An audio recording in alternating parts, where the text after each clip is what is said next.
every time I sit down before the season starts, I really focus on what I want to do that next year. My goals, personal goals, not just for myself, but also for the team. We sat back and looked at what was going on last year. I was able to do the works and the Hare and Hounds, and I got pretty dang lucky coming away with 2 championships. It was good. It was good for me. It was good for KTM, but that's kind of one of the years that you don't really know what happened. It just worked out. Going into this next year, I wanted to change it up. I kind of get bored doing the same stuff, and I've been wanting to do Baja for a long time. Since I was little, my dad, he used to do Baja, and I remember going down with him, watching him race when I was 12 years old, 10 years old, and it's always been in my blood. It's always been something that I've wanted to do. I grew up racing desert, so to go from desert down to Baja, it's not that big of a change. It's not something that I'm unfamiliar with the speeds or anything like that. So it's just a matter of having things work out in the right timing, being in the right place financially, mentally, physically, just to go down and give it a solid effort. We have the resources, we have the riders, we have the talent, and we have the factory backing us. First event of the San Felipe 250, obviously, didn't know what to expect. We pre-ran a little bit, and I always tell myself on the start line, it's a dirt bike, it's dirt, it's the same thing no matter where you go. Racing in Europe, racing here at home, racing down in Mexico. So I just go out and ride. I did what I thought was the right thing and just kind of rode careful.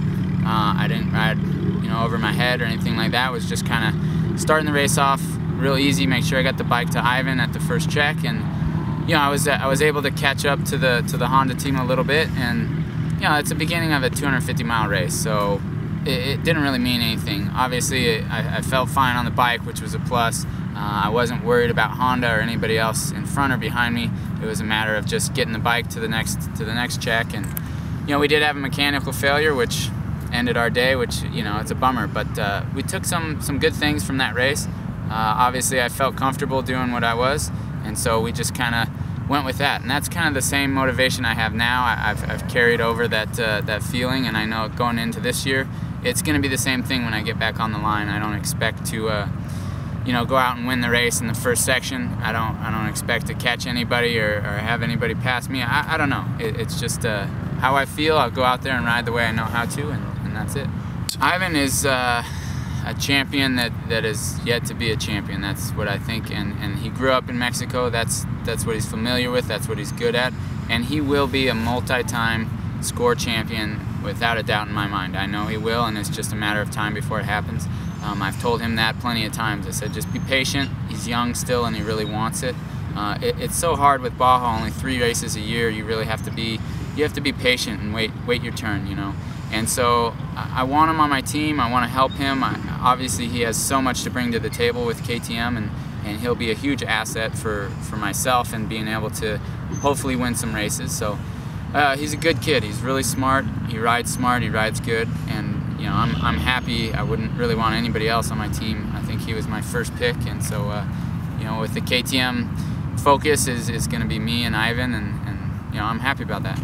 With Ivan being from Ensenada, he speaks Spanish. Obviously, he knows what's going on. He's able to kind of talk his way out of a lot of stuff. I feel pretty comfortable when I'm with him, and I like meeting up with him and driving down, and it's just the whole experience being with a local and going to the local places and eating the right food, and he's able to talk to everybody. So I'm glad that not only is he familiar with the race course, but also with the locals and the food and just kind of everything. Oh yeah, Ivan has recently moved to Temecula to ride a lot more during the week. Motocross stuff, there's not a lot that goes on down in Ensenada, so he moved up here, which is a good idea. I think that was smart for him, and I've been helping him out a little bit with riding and kind of pushing him when we get on the motocross track. And obviously he doesn't need any help in the desert. He goes fast in Mexico. He knows what's going on. He's comfortable down there.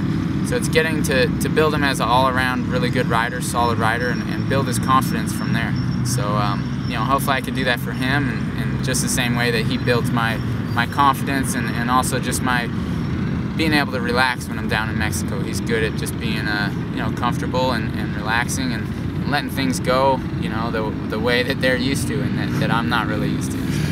From what I remember, 20 years ago, going down to Baja, it was prestigious. It was a huge event where the manufacturers were behind it 100%. Kawasaki always had a huge team with Ted Honeycutt, Larry Rossler, Ty Davis, Danny Hamill, obviously, and that's when I was hooked. I wanted to start doing Baja when I was able, and you know, Honda took over after that. They took the reins and were, you know, multi-time champions with Johnny Campbell and Kendall Norman, Quinn Cody, Colton Udall, guys like that. And so it's nice to see it do a full circle and come back to where now we have a full-on presence with KTM. They're going to be down there 100% by the factory.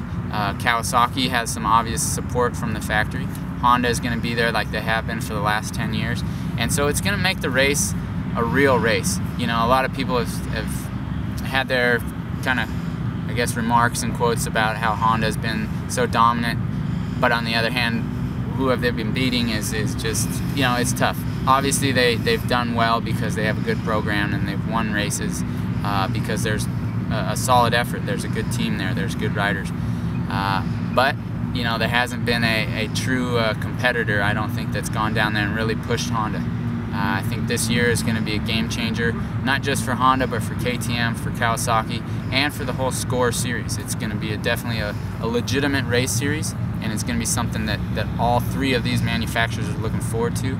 And it's going to be, you know, not just for bragging rights for myself, but also for the manufacturers. If you can go down there and win a Baja event and the whole series and the Baja 1000, you definitely got something to be proud of.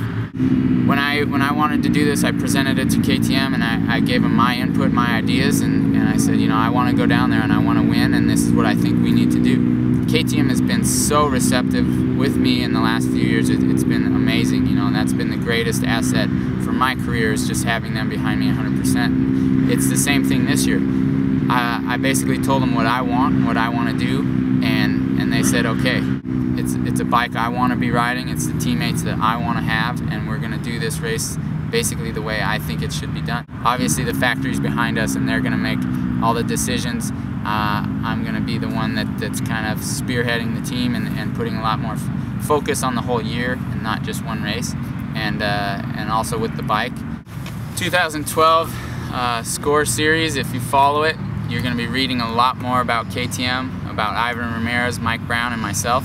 And you know, this is the focus of my year, is to go down and race and win Baja. So you know, Honda's got something coming for them. I hope they know that, and I hope all the fans and people that watch Baja and that look forward to racing and watching the races in Baja, they're going to get used to seeing KTM up on the podium and at every single race with a full factory behind them.